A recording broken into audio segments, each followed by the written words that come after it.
recording. What? Just really, which one? Victoria Wood singing "Let's Do It." Ah, yes. The Ballad of Frida and Barry. Oh, I was thinking of Cole Porter's "Let's Do It." Oh no! If you've never heard the Ballad of Frida and Barry, you will know why it is now an earworm. It involves the immortal line, "Smear an avocado on my lower portions." Okay. Yeah. Okay. Interesting. That's a little more risky than Cole Porter, but in his defense, it was the 20s. Yeah. So true. All right, so let's get the show started. Welcome to Food Fetishes Anonymous. Right. Welcome to 3-2-Who, the monthly Doctor Who podcast, where we discuss all things Doctor Who. With me today, as always, are my two favorite Gallifreyan gents, Mike and James. How are you two doing? Just ducky. Just ducky. Just ducky. Oh, hello, ducky. Yeah, it's January. Yeah, it is. You know, basically, what we say, January the 4th, and we've only had 2 or 3 major global incidents, and it's just little war in Venezuela, little coup. It's going to make all the stuff that we're talking about look tame and right. No kidding. Right. Yeah. Right. Well, anyways, let's get on some Who news, because it's much better than the real news that's going around right now. Oh yeah, definitely. The War Between Land and Sea has officially aired in the UK and will air in the US on Disney Plus at an unconfirmed date in 2026, someday, when they decide. I just realized this because Disney hasn't aired it yet. Yeah, this is actually going to be probably the first one we've done where we're discussing the episodes before Americans have got a chance to see. Wow. Yes, possibly. So the release dates for Canada and Australia are also set for sometime in 2026. Yeah. So it's kind of screwed up. I don't know if it's the BBC being butthurt about Disney or Disney being butthurt about the BBC, but Who fans are suffering for this because they can. I just wish we just go back to before. Yeah, but I wish we could go back to before Disney got involved, and BBC One was so much more reliable. If you had a cable account anywhere pretty much in the United States, you got BBC One. You could get Doctor Who at the same time almost as everybody else. I don't like this Disney stuff where they're gatekeeping it behind a subscription. Yeah, well. Apparently, though, now that the back archive has gone to other online services, apparently it's doing really well. Yeah. Turns out I've managed to pick up a couple of other minor bits of news. Okay. One of which is baffling the shit out of me. So I thought there was a new Doctor Who game out. Oh. Okay. Turns out there isn't. But it turns out that for some reason, the BBC are really heavily pushing their Lost in Time mobile game at the moment. Okay. Because I've been scrolling away on Instagram, and it's like every few adverts was Doctor Who, Lost in Time. Yes, I thought, and I thought, is this a new one? It's like, no, it's still the old one with Jodie and Shooty and in fact, I think I got an email for that game after I joined Unit yesterday. So so I have no idea why they're pushing that. On the good news front, though, new Doctor Who has been confirmed. Okay, just not the Doctor Who you're expecting. Okay. As mentioned last time, I believe it was a month and several celebrations ago. There is going to be an animated Doctor Who series. Ooh, yay. Yes. Another one? I remember, yeah. And it has now been announced that it has gone to a company called Blue Zoo. Okay. And apparently, they have been commissioned to make 52 lots of 11-minute episodes, which will be in 2 series. Right. So if you do the maths, 52 episodes in 2 series, that's 26 episodes a series. 11 minutes an episode. and 26 episodes means that basically they're making the equivalent of 13 25-minute episodes, because I'm guessing that there'll be links between them and stuff. So that's actually going to be quite impressive output when it they have a title for it. Right. At the moment, I've got no other news because that literally was announced the other day, as far as I can tell. And that was the big news over Christmas. But yeah, apparently Blue Zoo have got a really good reputation. They are known to be high quality and stuff. Right. And before we get into, kind of like, Cybermen and Sarah Jane and stuff. Yeah. Land Between War and Sea. Oh God. Yes. I guess TW even abbreviating it is long. So it's become known on Blue Sky as Twat Labs, which isn't quite the correct acronym, but it's close. Very close. Yeah. Right. This is bizarre. Okay. The viewing figures are out for. Yes. They went that way. They went which way? They kind of went down. The first couple episodes apparently got very good ratings. No, I thought they did. Wait. Yeah, yeah. Now I'm confused because one of the little things I saw showed them just dropping over the course of the 5 episodes. Yeah, right. So there's these days there are 2 official viewing figure ratings for stories. Okay. There's what's called the overnights, which are literally how many people watched it live as broadcast. Yes. And then it's gone a bit screwy over Christmas because we should have had all of the 5 by now. But basically, there's what's called the consolidated ratings, which takes into account iPlayer views and everything like that. Okay. And yes, episode 1, by modern standards, got good ratings. Okay. It got an overnight of 2.8 million viewers. All right. Not too shabby, considering it's not actually who. And also, the first comment I want to make is that there's a lot of people who are very het up about kind of, viewing figures and stuff. And, there is at one point, if something had only got 2.8 million viewers, it would have been seen as a massive failure, But British television, the viewing figures have been falling, not just for Who, but for everything. Yeah. You go back to the 80s, if they did a Christmas special of a sitcom, it got 20+ million viewers. Yeah, but these days everybody wants to time shift everything, and so we've got busy lives. It's not like it used to be. So the consolidated for episode 1 is 4.3 million viewers. Okay, pretty good. Which put it at number 14 in the week's charts. Yeah. They were shown back to back. So episode 2 literally followed after episode 1. So 1 and 2 got consolidated of 4 million. No. Episode 1 got a consolidated of 4.3. Episode 2 got a consolidated of 3.6. Well, some people dropped out. Some people did. It lost the overnights for episode 2 were 21. Episode 2 2.1. It lost about 18% of its viewers between episodes 1 and episodes 2, which were literally shown back to back. Yeah. To the extent where, say, episode 1 consolidated was at position 14, episode 2 was at position 22. Right. 1 week later. Right. This is why Eric's hand gesture was very, very wrong. Episode. I only saw one little clip on. Yeah, that's why I thought I think. Yeah.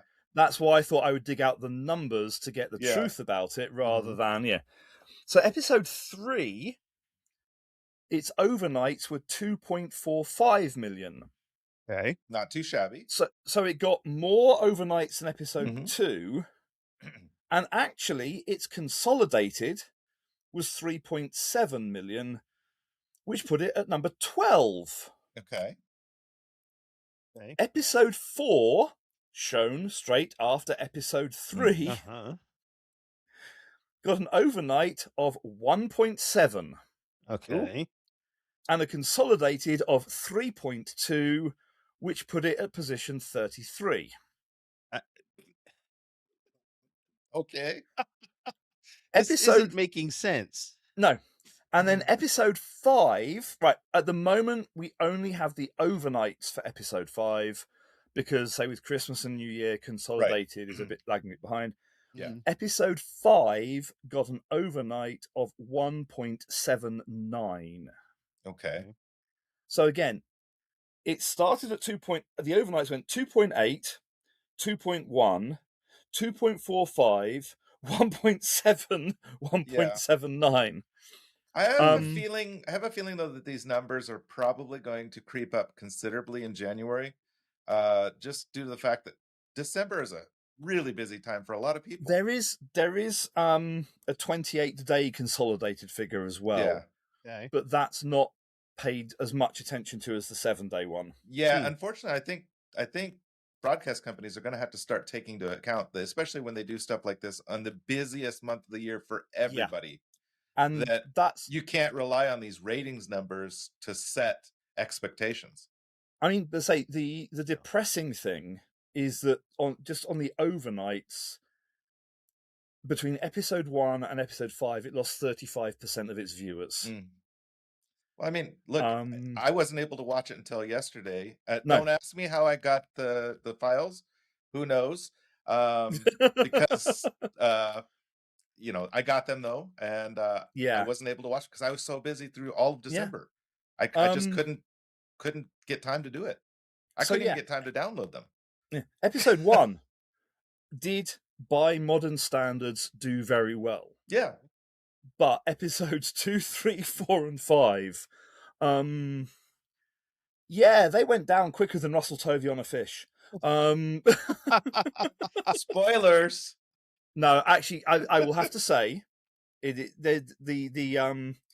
tag on Blue Sky, Russell Tovey, fuck a fish, is actually totally incorrect, because the Sea Devils are reptiles. It should have been Russell Tovey, Roger a reptile. Okay. All right, then. I will save all further comments till next episode. I know next episode is when we're going to Next episode, we're going to discuss the miniseries and our feelings about it. I know James and I are kind of polarized about our feelings, and so we'll see how Mike feels about it. But once I watch it, we will talk about it. Yes, I will send you files. I warn you, I will have really important questions about it, and I'm not just talking sarcastically, because there are certain bits of it I do not understand or cannot follow or cannot figure out. There were some big plot holes. Like you was could it drive... written by Russell T. Davey with plot holes? Yes, I mean, come on. Yes. Okay. Although I will say it's the best he's done in quite a while. Yeah, but that's like saying you can high jump over a speed bump. Yeah. I will say though, cleanly, it's a much better production than the last 2 seasons of Who were. Yeah, but when you've watched it, better. I will be asking questions because I want the answers. I'm not just being facetious. No, I want to understand something. Yeah, I liked it a lot, and it made me sad a lot, and a little bit. I thought it was a decent show, but we'll discuss it more in depth next month because I want to rewatch it just to really cement my opinion in it, because it is really. I thought it was really good. I liked it. The only thing I will say now, and again, this isn't really a spoiler because it's again more kind of a building up to something. Be interesting to see how much of Torchwood Children of Earth you remember as well. I remember quite a bit of it, but it's been a while. I'd have to go back and read the synopsis to remember some of the stuff. I kind of lost Torchwood when they killed Yanto off. That was kind of where I was like, I'm done with it. I don't really want to watch any more of it. So there'll be a lot of comments to do with that as well, because that was the last time we had one of these 5-episode miniseries type things, event series. Yeah, right.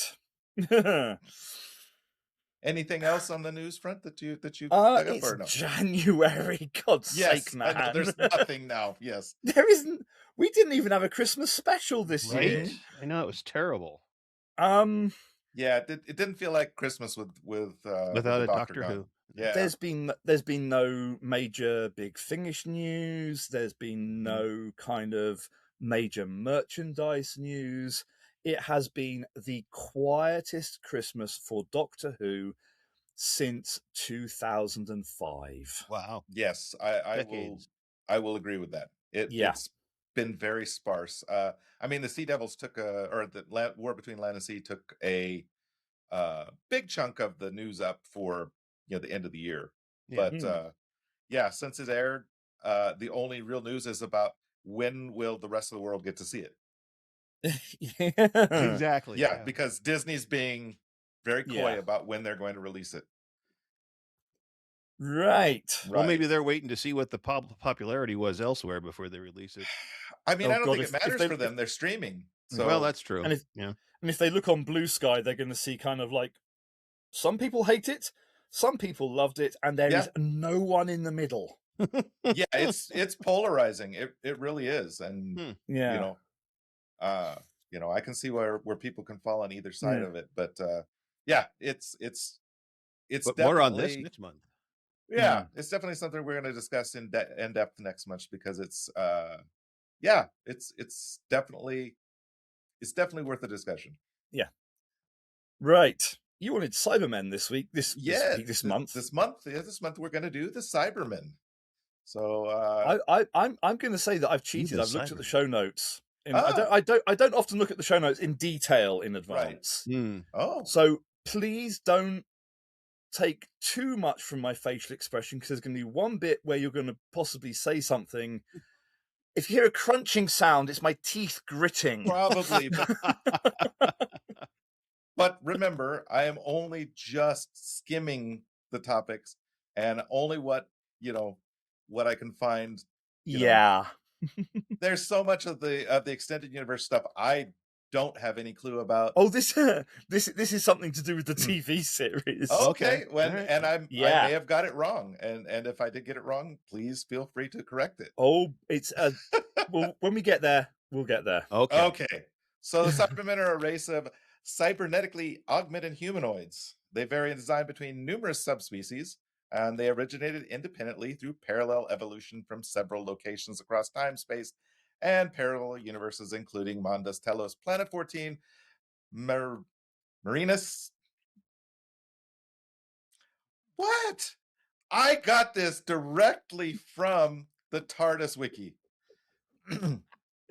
Yeah, and the TARDIS wiki got it from a Stephen Moffat script, and Stephen Moffat fucked it up totally. But it's canon now, because Stephen Moffat fucked it up. It's not my fault. Right, okay. And it's pronounced Marinus, Marinus, yes. And a Mondasian colony ship. The Earths of Doctor Who universe, aka N-Space, or the Prime Universe, which is where Gallifrey is. As well as Pete's World, a parallel universe that was home to the Cybermen, created by John Lumick, head of the Cybus Industries. This is Pete's universe, or Pete's world refers to the Earth where Rose ended up with her dad. So this is the parallel Earth that Rose ended up stuck in. Although, well, maybe I don't know. Who knows? With what happened lately, I have no idea where Rose is, and if that's Rose or the moment or what have you. So, so though nearly all Cybermen lacked emotions and embraced logic, they were often born out of civilizations or an individual's fear for survival or a desire for immortality. Regardless of which universe they spawned from, all Cybermen sought to fully conquer their respective universe and ensure their survival by upgrading all compatible life forms to ensure that those beings survived as well.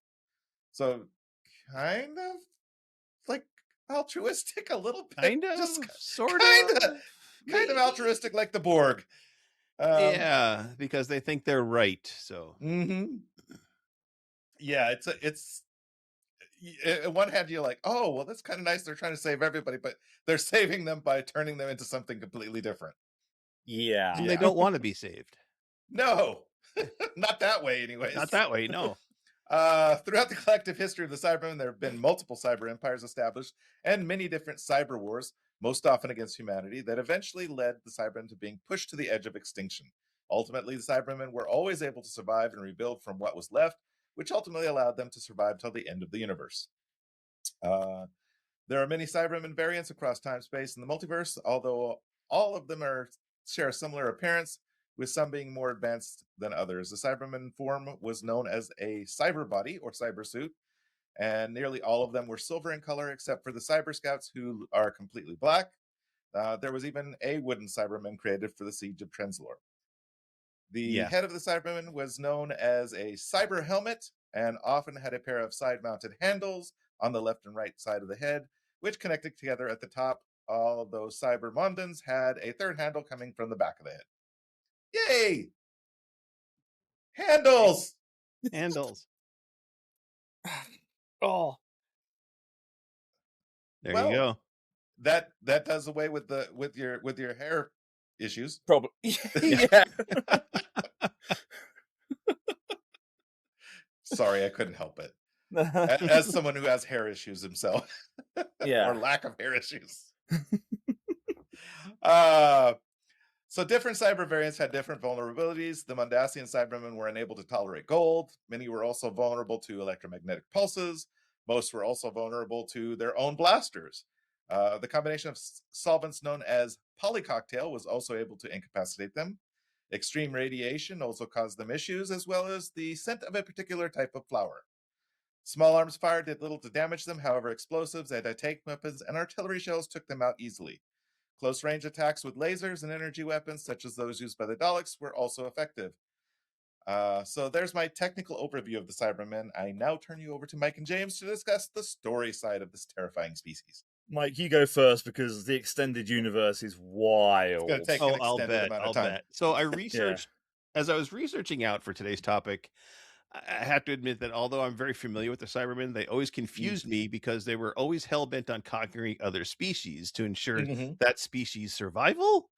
Yeah. They seem to have some sort of hive mind sometimes, but sometimes not. And whether they choose to use it or not, I don't understand. And whenever they're gathering victims, they seem to use some sort of mind control because everybody lines up and marches in. Dun, dun, dun, dun, dun. And they would have to in order to get the people to voluntarily lay on that surgery table because, oh my God, it's a painful process. I mean, there are blades and spinning saw things and wires and stuff.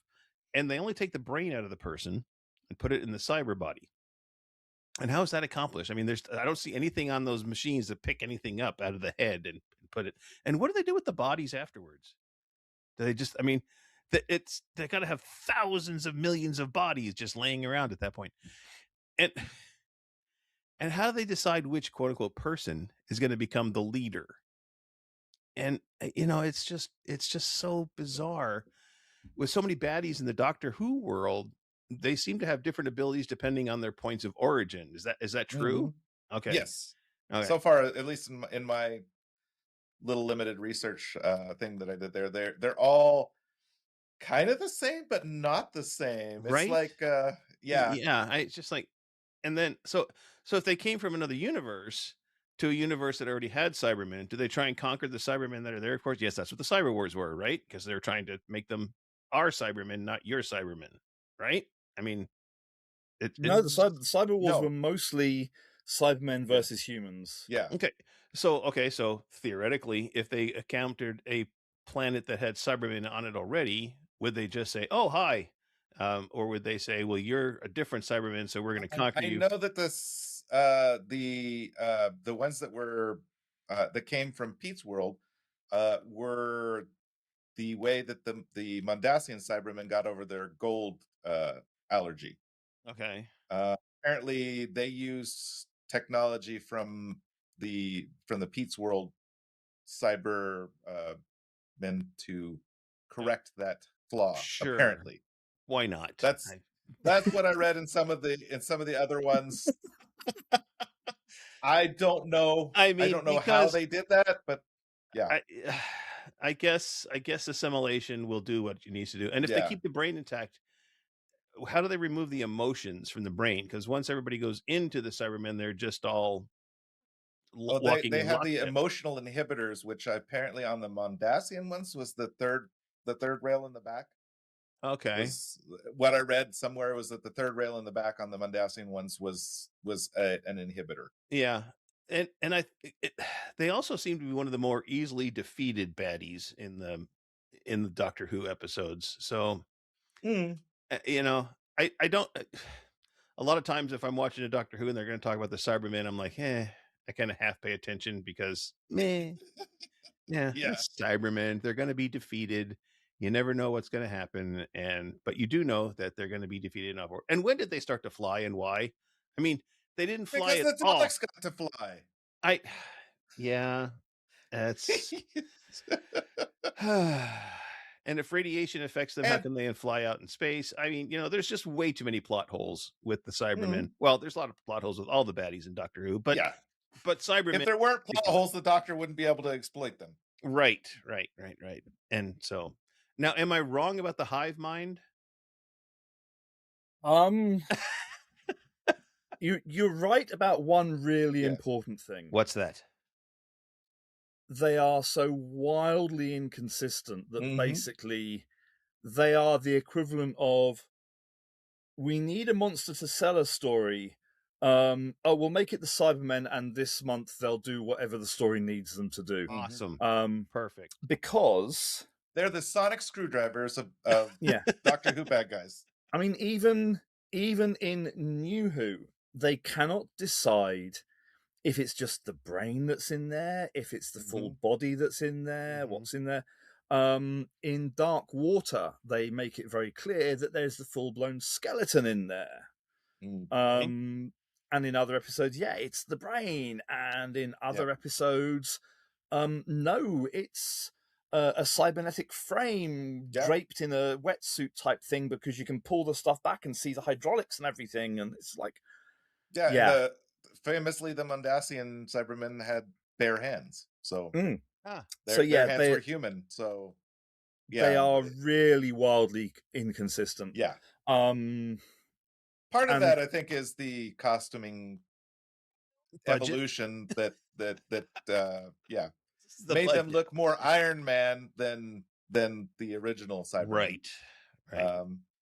I mean, the original is just a couple of guys in gray sweatsuits painted silver. And I mean, if we go back to the Star Trek analog of the Cybermen, the Borg, the initial appearance of the Borg in the first episode that they appeared in, versus what what happened as they went on into Voyager, and then at the end of the last Star Trek movie that the Borg were in, the costume design completely changed over the years and became much more physical looking and looked much more real than the other. I mean, the first episode of Star Trek that they were in, it was wetsuits and just whatever junk that they could junk that they could put on them.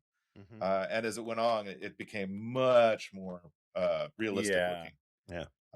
So I think a little bit of it's that, a little bit of it's production, but that's my take on the Cybermen. The story changes are just because, again, Doctor Who inconsistency sometimes gets away from itself. I mean, I think the Cybermen are the least consistent, and Mike, you highlighted every problem I have with the Cybermen.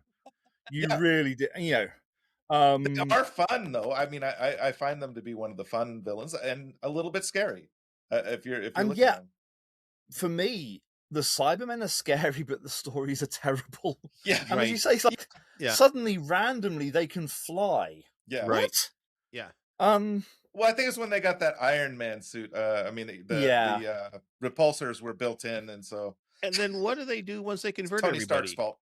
I mean, okay, we've converted a planet. Now what do we do? Move on to the next. The soldiers off to the next one. I guess. Or the Doctor comes and wipes them out, and they have to start all over again. Okay. I mean, say when I started putting notes together for this, As always, I thought it was going to be straightforward. And as always, question before we get going on, on your part. In the expanded universe, in the books and stuff, are they any better written? No. That. Okay. Right. So consistency in the inconsistency. Yeah.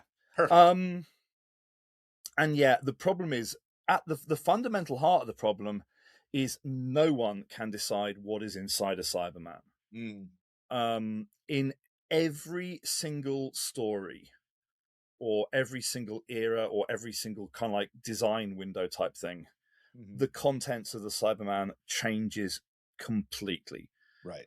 As I said, in one of the 80s stories, an arm, the sleeve of the arm is physically pulled back, and you see hydraulics, and you see a metal skeleton.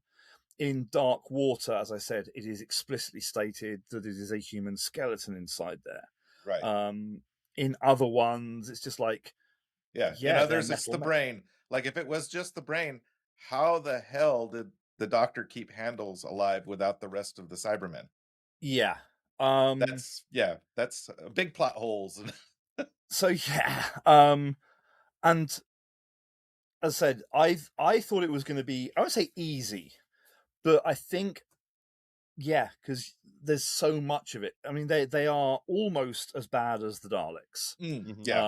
They're not quite as prevalent as the Daleks. There's great windows where they don't appear. But I think once I started looking at it, my brain just started to melt.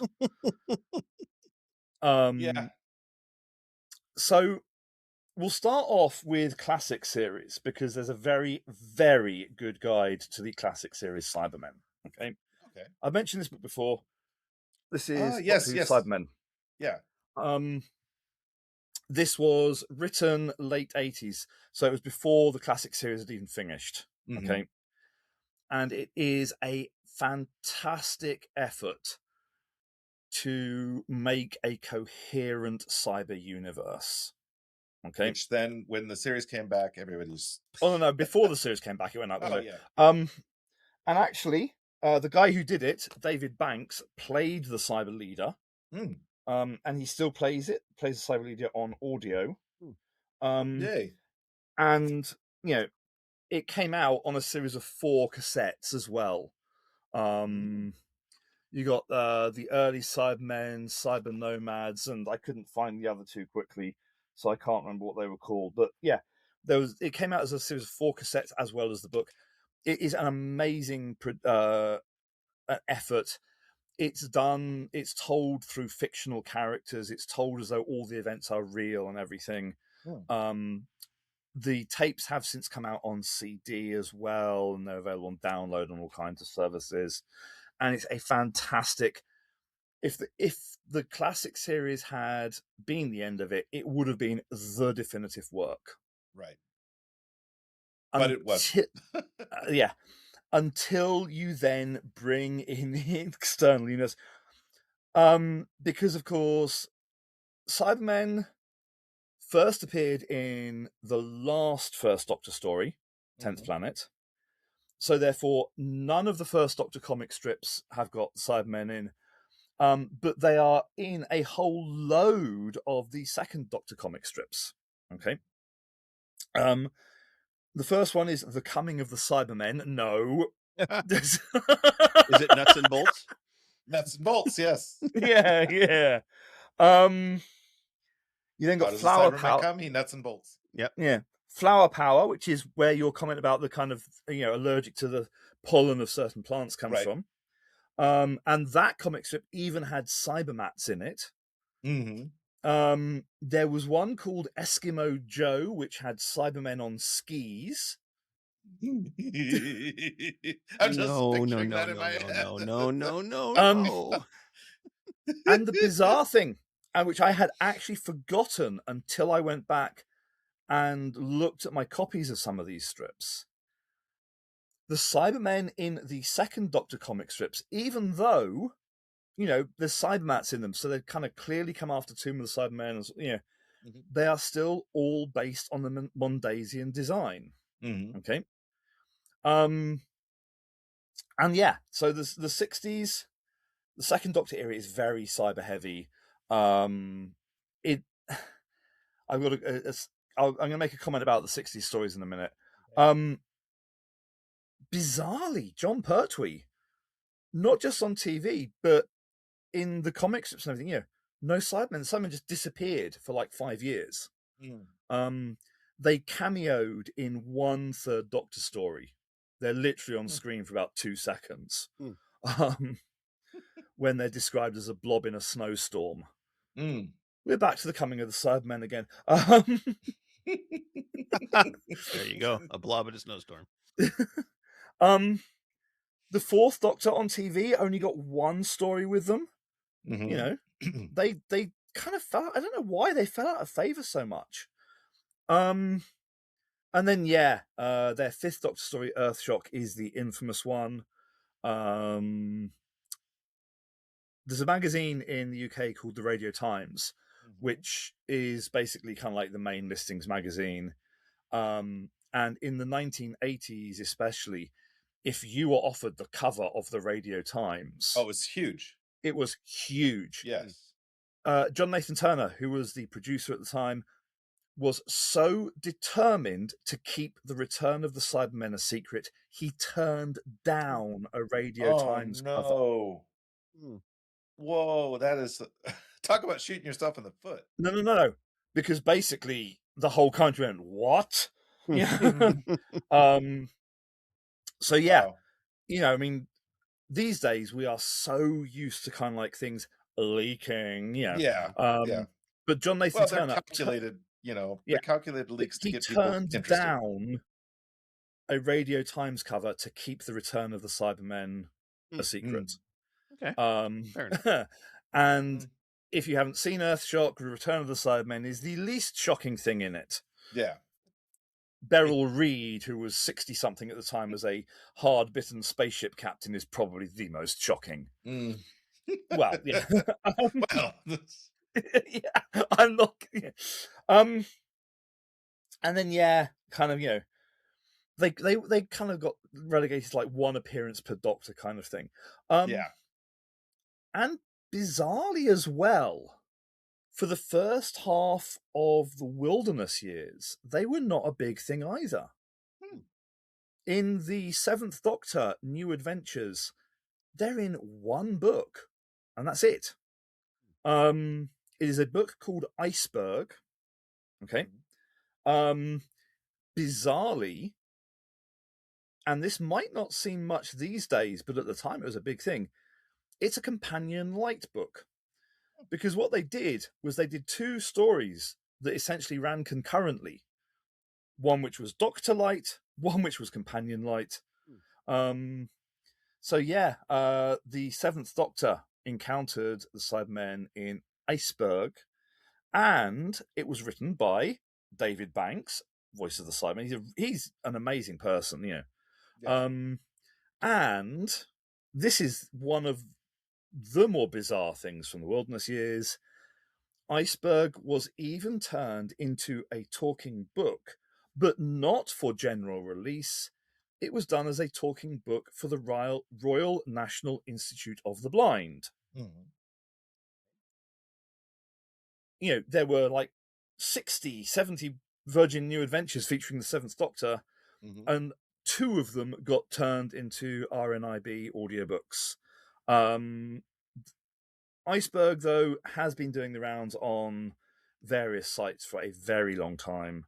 And actually, his reading of it is brilliant. His voice, when it's not modulated as the Cyber Leader, is brilliant. Yeah. And then, so in the comic strips, you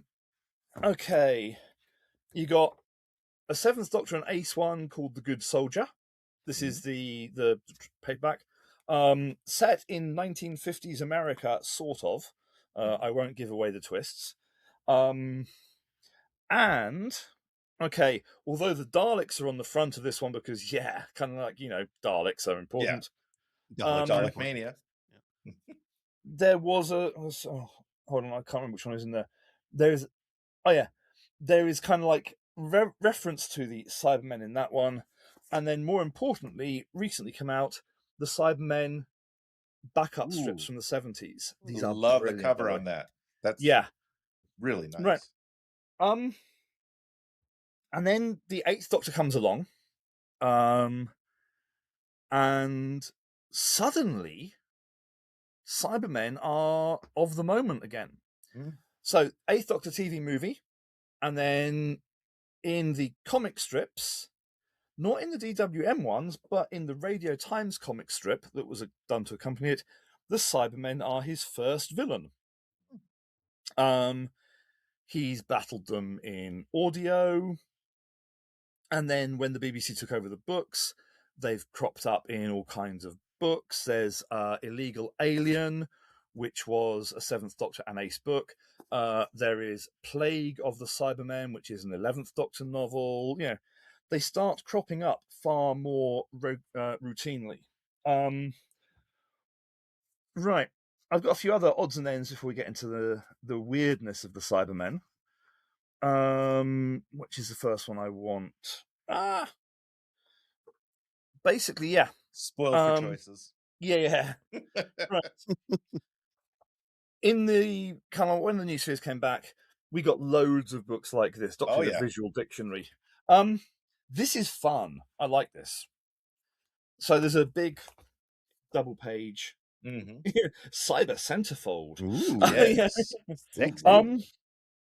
It's, I'd say these books from the new series they're wild. At some point, they all need to be digitized and put into a giant database, or the kind of the free for all years, because basically you get random shit in these. Like, okay, Cybermen facts. A Cyberman's armor is made from extremely strong manganese steel alloy. I don't overly remember that from the series, but No, I don't either. Okay. All Cybermen's brains are linked to form a single collective consciousness. Again, there's your hive mind. Yes. Yeah. But not always. Okay, yeah. The human brain inside a cyber armor is stored at 6 degrees Celsius in a patented protein solution. Okay. And each individual Cyberman is powered by a thermionic generator. Thermionic? Okay. Yeah. Not entirely sure where all those come from. No. Because you then compare it to... This is what I was thinking of, right? So we also got, earlier on in the run, we got loads of these mini-books, Heroes and Villains. There were spaceships and stuff as well.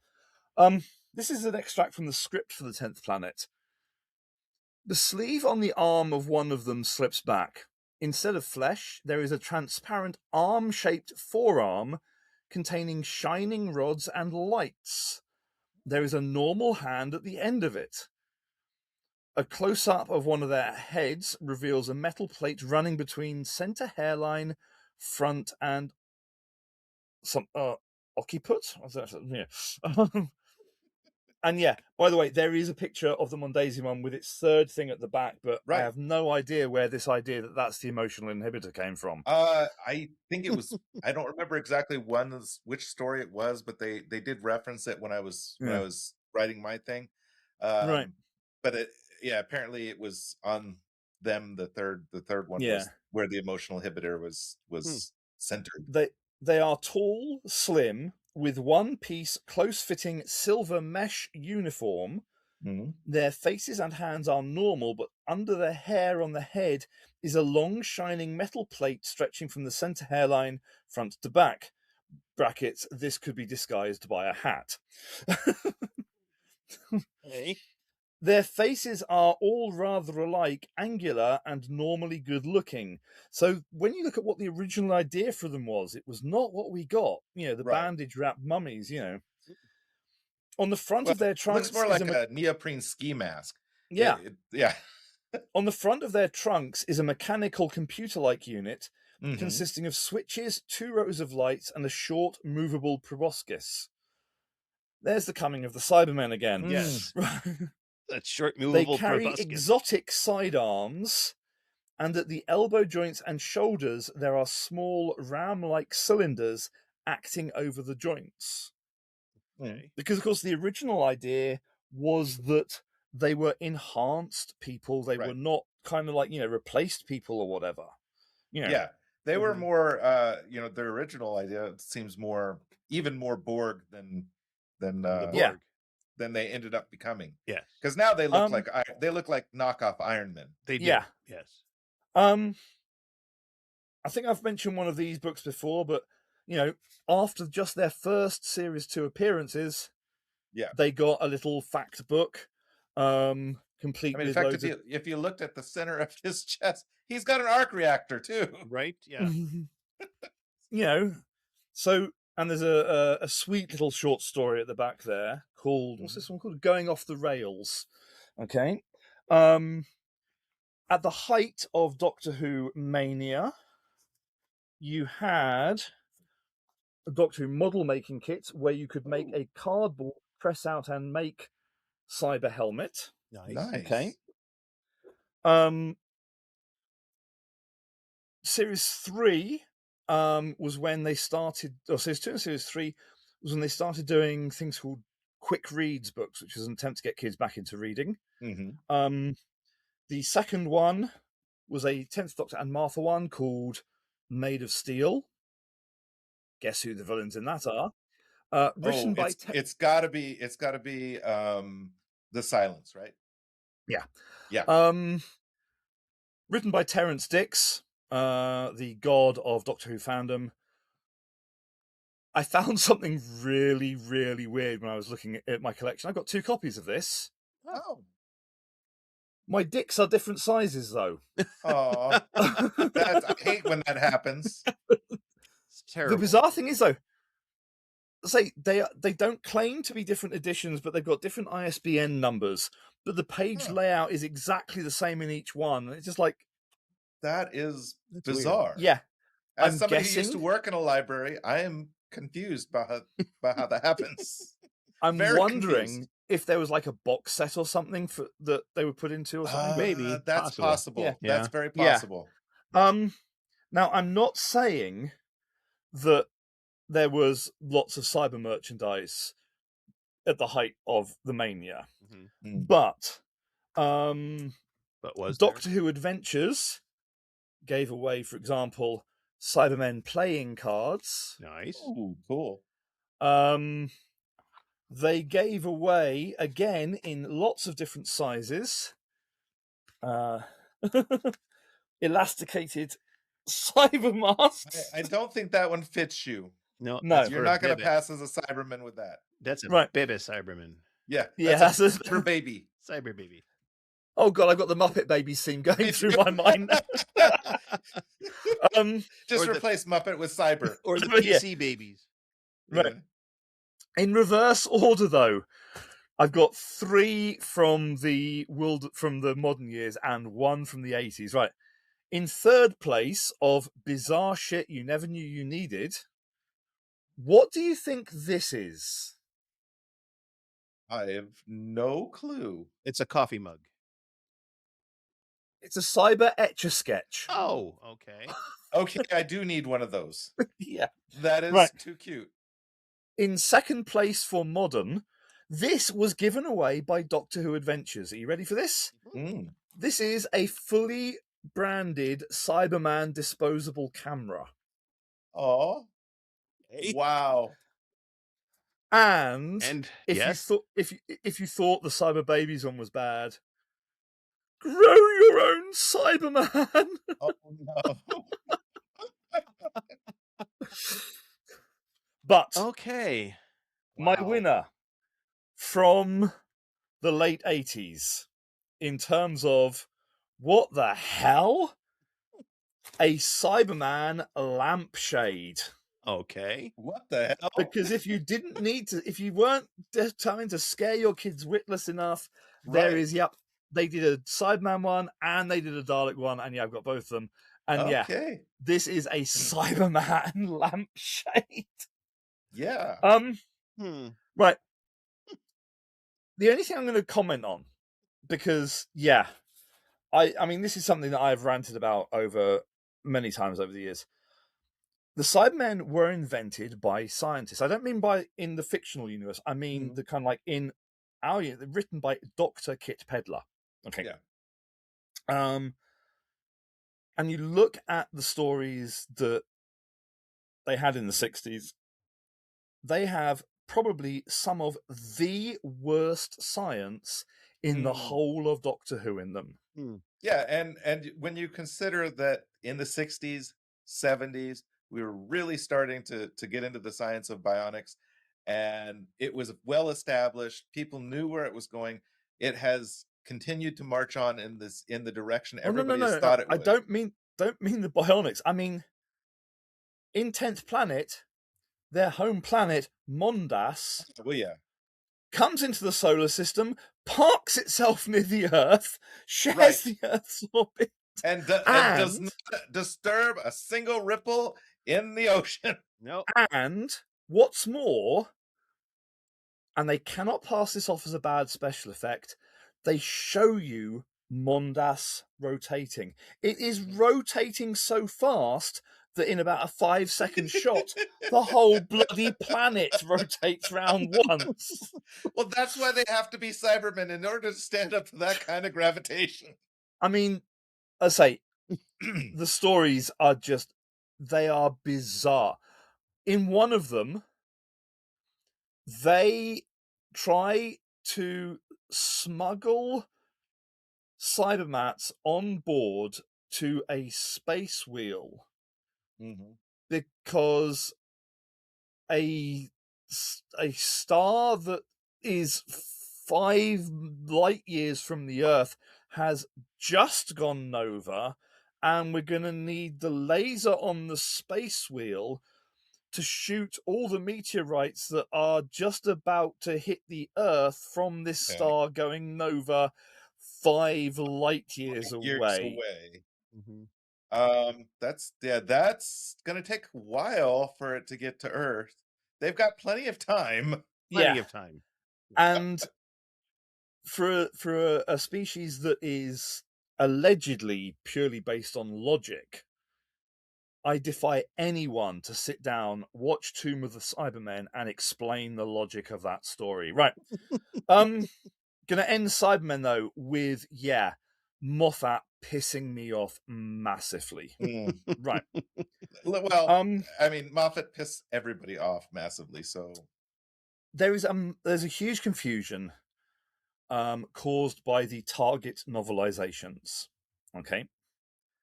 And in the Target novelizations, as indeed in the story Tomb of the Cybermen, there are Cybermen that have set up their base on Telos. Or Telos, depending upon which character is reading the script at the time. Right. But they did not evolve on Telos. Okay?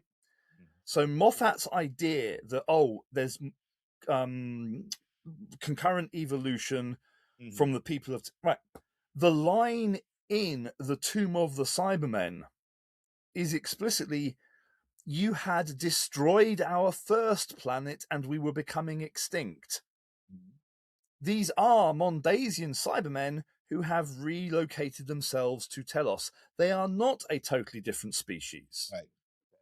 And more importantly, in the weird shit stakes, Marinus is not a separate planet from Mondas. Marinus is the planet Mondas, and the inhabitants are the ones who end up becoming Cybermen. But it's because Mondas had gone so far away from Earth, its name had become corrupted to Mondas. It is the same planet. It is not concurrent evolution on a different one. So that whole thing about Cybermen evolving from multiple different places is one of the most ill-researched, ill-written bits ever. Right. Okay. And then we're going to get into your playlists. Oh, God. Right. Well, before we do that, I am going to say, having gone back and looked at some of the costumes from the early years, they actually are pretty good. For the budget, I actually, because I was thinking, they were kind of crap. But then as I go back and look at them and realize, what they were working with, they're actually also pretty good. They're actually pretty good. I mean, TV back then was 625 lines. You tuned it in manually on a tiny freaking screen, Yeah. You were not supposed to see these things in HD. You were not supposed to see them in pristine quality. Right. Mm-hmm. Okay. We'll start with Sarah Jane. Alrighty. Yeah. Again, I mean, Sarah Jane, there's so much out there. I mean, she got her own TV series, let's face it. She's brilliant. Let's just face it, she's one of the best companions the Doctor ever had. So I've tried to pick out a few more of the important / unusual things for you. Mm-hmm. Okay. I mean, of course, she's the first companion to sort of get her own spin-off. Mm-hmm. In the early 80s, there was the one-off K9 and Company. Right. But it was not picked up as a series, but at least the continuity was then maintained into the 5 Doctors, where Sarah Jane still had K9, and maintained into Sarah Jane Adventures, where she had K9. It is hokey as hell. It is so clearly an excuse to get a 18-year-old into a very skimpy outfit and tie him to a sacrificial altar. It's bizarre. It's like, what the hell were you thinking? It spawned an annual, though. There were short stories, and but there's actually something Sarah related before K9 and Company. Oh, really? Okay. Yeah. And this is an overlooked, even though it's actually come out on CD now a few times, an overlooked gem from the late 70s. Oh, wow. Okay. Because BBC, their remit, educate and entertain. Mm-hmm. And every so often, Doctor Who would crop up in something to do with the educate part. Mm-hmm. And as part of a Radio 4 children's educational series, there was a one-off 25-minute or so episode called Exploration Earth, where Tom Baker and Liz Sladen, proper actor, proper actress, basically travelled through the entire history and formation of the Earth, but it was done as a story complete with villain. It was educational and entertaining, and called Exploration Earth. It was, a real kind of, and there's actually another thing before K9 and the Company as well. Doctor Who and the Pescatons. Big Finish were not the first people to release audio Doctor Who stories. Again, late 70s. Tom Baker and Liz Sladen reunited for an LP, for those people who are a bit younger watching this, it's like a CD, only larger. And made out of vinyl. And for those of you who are a lot younger, a CD is ones and noughts put onto something physical. Okay. It's like a streaming token. Yes. There you go. Streaming token. Yep. It's great fun. It's not the world's best story, but as an experiment, it was really good, And then, so Sarah is the harbinger of doom. I'm sorry. At times, yes, definitely. No. They tried to launch Doctor Who as an audio thing with Sarah. Mm-hmm. It failed. They tried to launch Doctor Who as an educational audio thing with Sarah. It failed. They tried to launch K9 and Company. Maybe it's not Sarah. Maybe it's Tom. No, K9 and Company. They tried to launch it as a pilot. Right. It failed. Well, that was K9's fault. And then, God, In the 90s, before the McGann movie, there was another attempt to launch Doctor Who as an audio drama thing. There were 2 of them made. Third Doctor, Brigadier and Sarah, Paradise of Death, and The Ghosts of N-Space. Okay. By the way, the N-Space in Ghosts of N-Space is not the same as the N-Space from the TV series. Of course it's not. Of course it's not, because in the TV series, the series featuring N-Space was executively produced by a guy called Barry Letts, and therefore the person who wrote Paradise of Death and Ghost of N-Space didn't realise they reused the term N-Space. So the Barry Letts from season 18 has to have a word with, oh shit, the Barry Letts who wrote Ghost of N-Space. Oops. And then, in true Wilderness Years style, we have one of those random moments. Okay? So, comic strips. Seventh Doctor and Ace. Okay?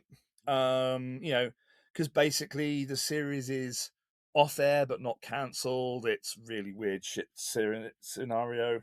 Mm-hmm. And so randomly, I'm not going to give that away just yet. Randomly, with Ace on holiday on Dinosaur in Covered Earth, the Doctor decides to go and invite Sarah Jane out of nowhere to go and see a concert. Okay, well, yeah, sure, why not? Yeah, it was a date. Which results, by the way, because Sarah refuses to go by TARDIS, they go by train, which gets hijacked by an interdimensional porthole. And yes, I wonder where a certain person got the idea of travelling back to Earth on a beat-up London bus came from. I wonder. Oh, look.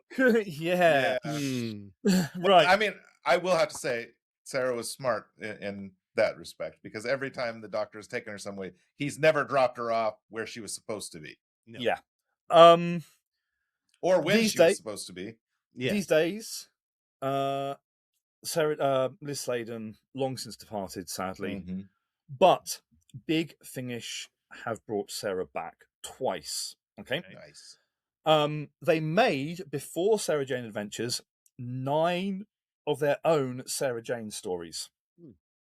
These are very different in tone to the TV Sarah Jane stories. They are dark, they are conspiracy stories, they are paranoia inducing, and sadly the 9th one ends on a cliffhanger which was never resolved because the TV series came back and Sarah Jane got picked up for TV. And in more recent times there are now an awful lot of Sarah Jane audios. Sadie Miller plays Sarah Jane. And do you know why this is important? I do not. Sadie Miller is Liz Sladen's daughter. That's what I was thinking. It was probably her daughter. Fantastic. Yeah. And she, the first time you hear her, it's just like, it's that kind little of off, yeah. By now, she's brilliant. And I'm glad that they got her to do that. That's amazing. She now, to complete the cycle, has got a spin-off of her own, which is basically carrying on from where K9 and Company left off. Nice. Okay. Right. Okay. Alternative Doctors. Yes. Right. This is brilliant. I loved this one. Because it means I get to talk about my favourite Doctor. Okay. Yay. Okay. Yeah. Okay. We'll start in the 60s. Okay. The most famous alternate Doctor is Peter Cushing. Mm-hmm. Okay. Played the Doctor in 2 high-profile movies. The first based on the TV series that introduced the Daleks. The second based on their second story, Invasion Earth. There was allegedly rumours of a third, never got picked up. Mm-hmm. So, that, you would think, is the end of that. Over the years, though, various murmurings of, that can't be right.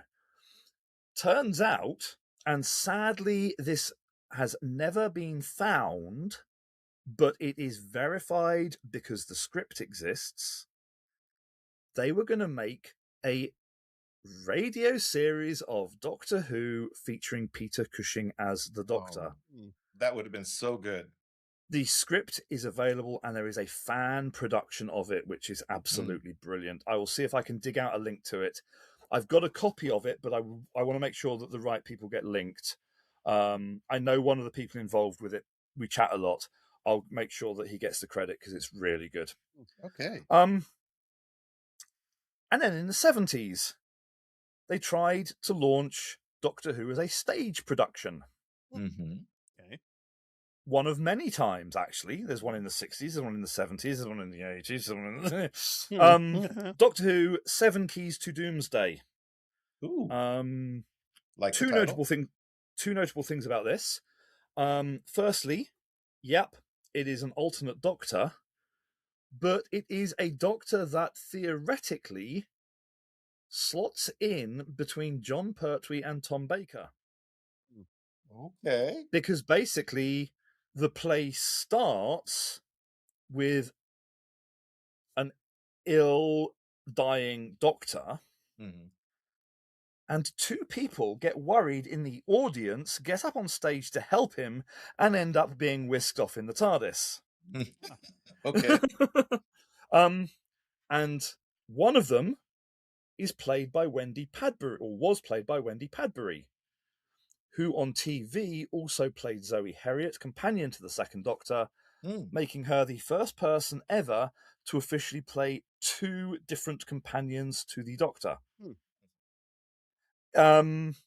Yeah, stage production, 70s, no video footage exists. Big Finish have made an audio version of it, complete with the original actor from the stage production playing the Doctor, Trevor Martin. Nice. Okay, and yeah, it's a fun one.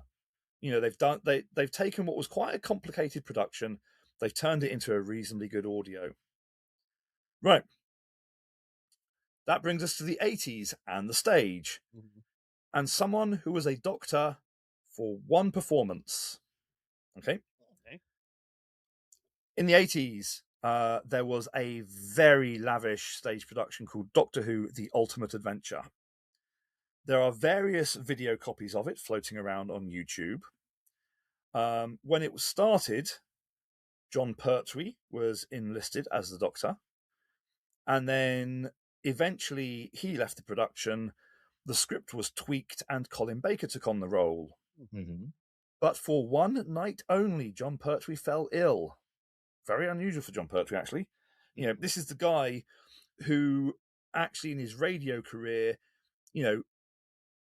was so determined the show would go on, he actually performed strapped to a board because his back was so bad it was dangerous to move it. Wow. So I met John's son, Sean, and was talking with him while I was in line for autograph and stuff, and said, yeah, I'm a big fan of your dad's and a big fan of your work. He's like, oh man, my dad was 10 times the actor I was. That man would work sick, he would work hurt, ill, he was a beast of an actor. He's like I honestly could never keep up with him. So for him to actually, I mean, they started it, but he was so ill he physically could not walk across. So they restarted it, and his understudy took over. His understudy is David Banks, who wrote the Cybermen, because nice. The Cybermen were one of the villains in The Ultimate Adventure. There are video copies, as I say, of both the Pertwee and the Colin Baker versions knocking around on YouTube. The song, or one of the songs in it, is really catchy. The one called Business is Business. And there is a version of that done by Big Finish as well. Okay. Nice. Okay. Doctor Who, some people did not like the direction it took in the late 80s. And basically, with it becoming easier and easier to do home recording and stuff audio-wise, lots and lots of fan productions started up. The most famous one, of course, is the audio visuals. But yeah, there are lots of them. And yeah, there's so many of them now on the internet. Floor 7, Season 27 productions. If you really want to find interesting takes on the Doctor, especially these days, Spectral Horizons are doing a fantastic one with kind of like queer-themed Doctor Who and stuff like that. There's some really, really amazing fan audios out there at the moment.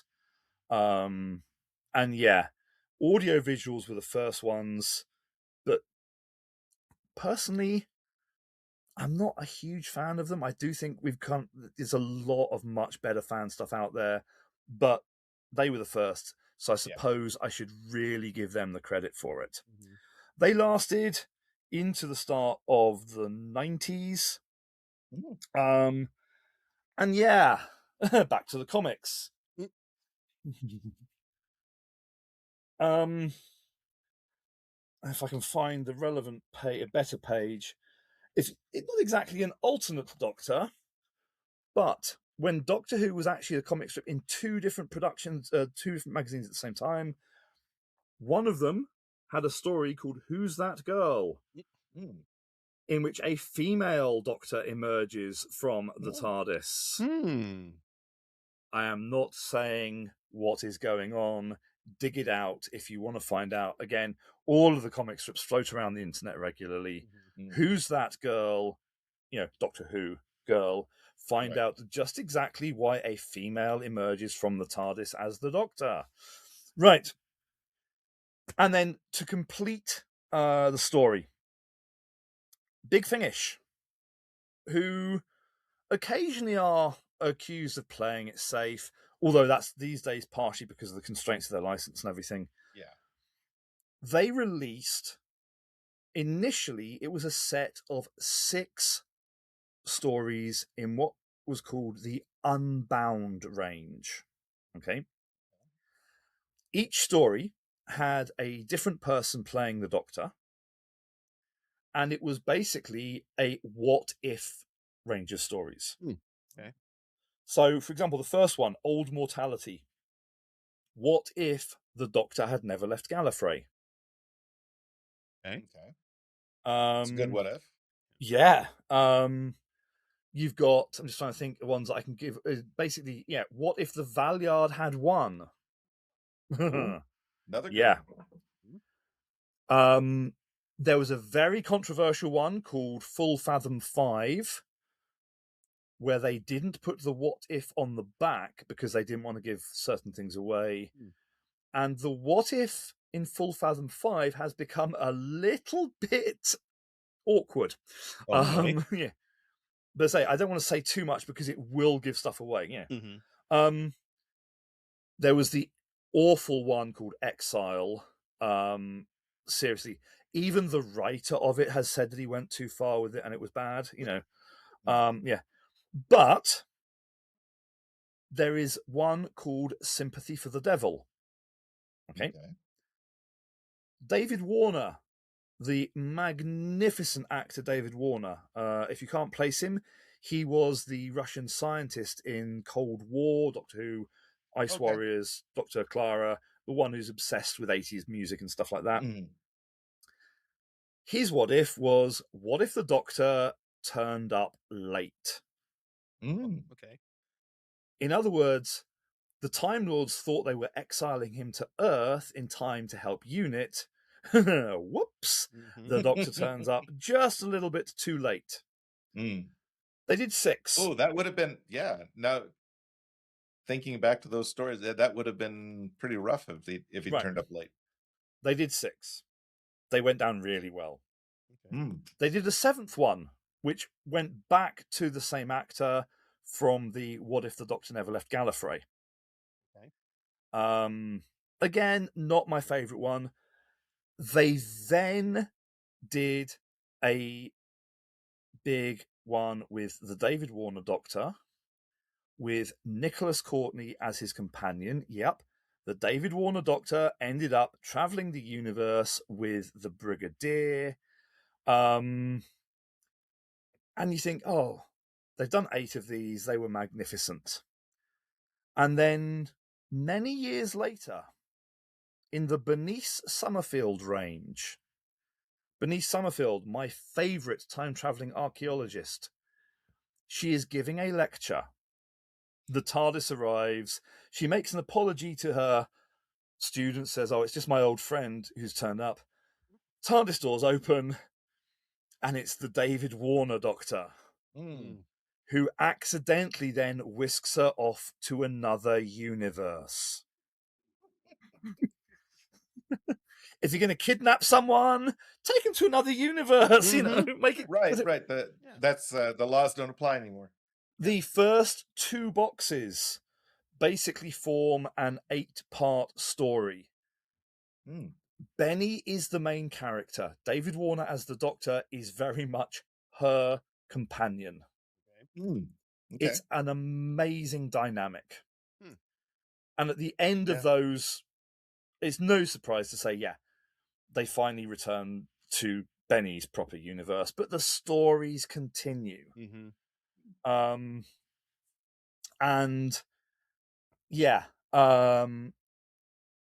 the final box that they did was called Blood and Steel.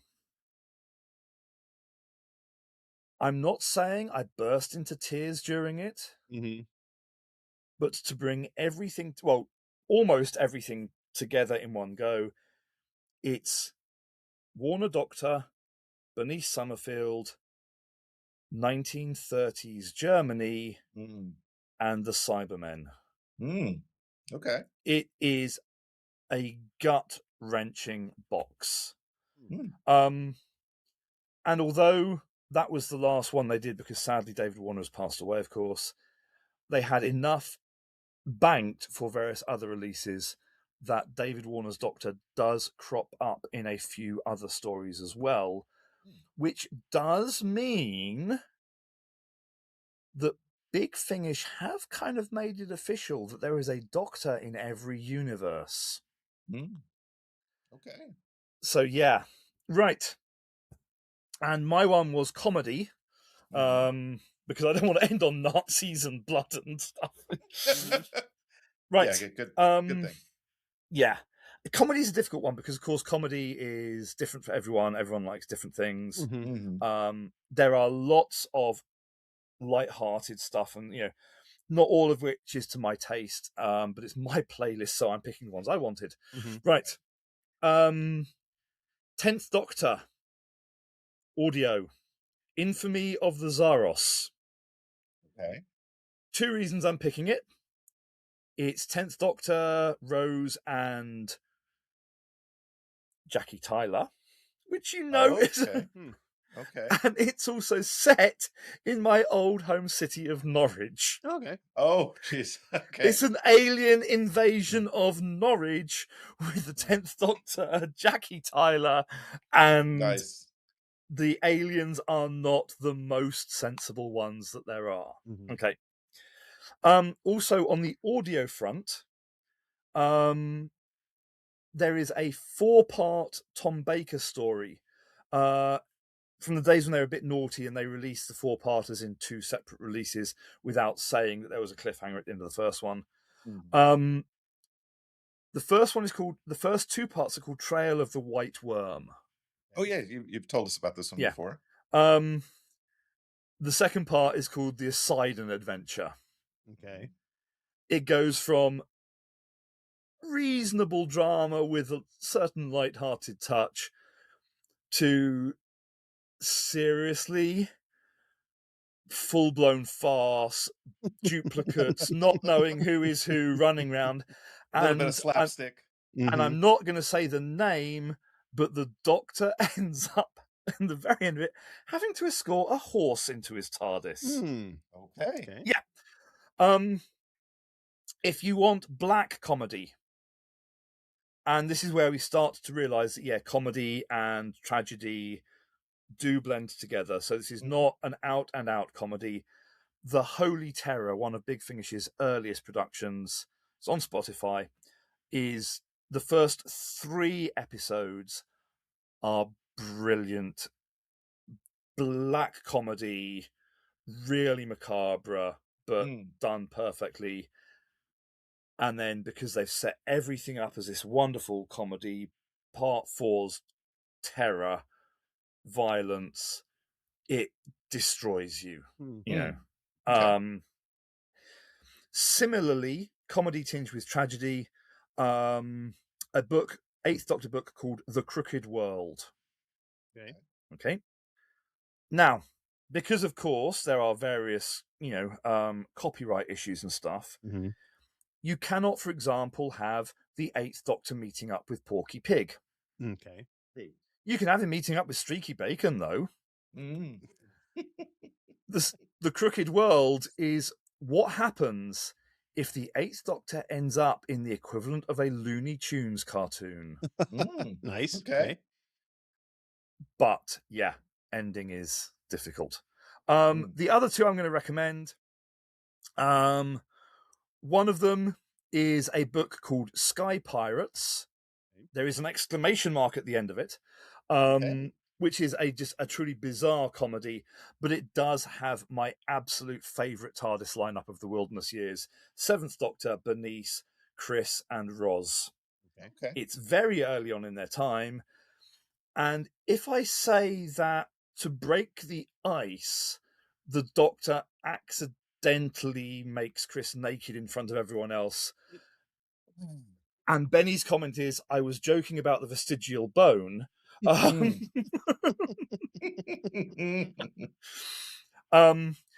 I'm going to end with a Benny release because there are so many brilliant Benny comedies. But the one I'm going to go for, because it is not one that relies on knowledge of TV series and stuff like that, is The Greatest Shop in the Galaxy. Okay. Benny contrives to end up at an archaeological dig that just happens to be in the car park of the pardon me, of the galaxy's largest hypermarket. Okay. The shoe department is spread across various time zones. Of course. That's just mere. 2 reasons I'm recommending it. One is for the moment where something happens to the pair of shoes that she is wearing. Okay. And the second, which I'm definitely not going to give away, is the means by which the baddie ends up dying. Okay. But it is brilliant.